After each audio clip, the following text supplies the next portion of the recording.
চাঁদনী market অনেকে আমরা নাম শুনেছি। তো চলো বন্ধুরা, আমরা এখন যাওয়া যাক চাঁদনী চক।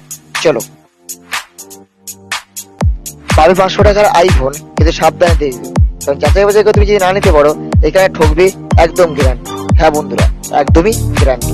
সবার আগে একটা কথা, তোমরা ভুল করেও ফোন এবং হেডফোন তোমার কাছে যে কোনো জিনিস থাকবে সাবধানে রাখবে, কারণ এখানে চুরি সব থেকে বেশি হয়। আর এই মার্কেটে ড্রোন বা ফোন বা যে কোনো কিছু নেবে বারে বারে দেখে নেবে, কারণ এখানে একটা ভুলের জন্য তোর অনেক টাকা লস হয়ে যেতে পারে। হ্যাঁ বন্ধুরা, এই মার্কেটটা যেমন সুন্দর, তোমার কাছে তেমন সুন্দর করেই পেমেন্ট করতে পারে। তো ভুল করেও এখানে দামাদামি না করে কোনো জিনিস নেবে না। এখানে বেশিরভাগ জিনিসে ফেক থাকে আর বেশিরভাগ জিনিসই খারাপ থাকে। তো চ্যানেলটাকে সাবস্ক্রাইব করে পাশে বেরিয়ে অলে সিলেক্ট করো। থ্যাংক ইউ সো মাচ এইরকম নতুন ব্লগ দেখার জন্য। সাবস্ক্রাইব করে আমার চ্যানেলটি যাও, সাবস্ক্রাইব করতে কেন ভুলে যাচ্ছ, সাবস্ক্রাইবটা করো। আর একটা কথা তোমাদেরকে বলি, এই মার্কেট আসার জন্য দমদম প্ল্যাটফর্মে নেমে ওখান থেকে 15 টাকায় মেট্রো করে আসতে পারবে এই চাঁদনী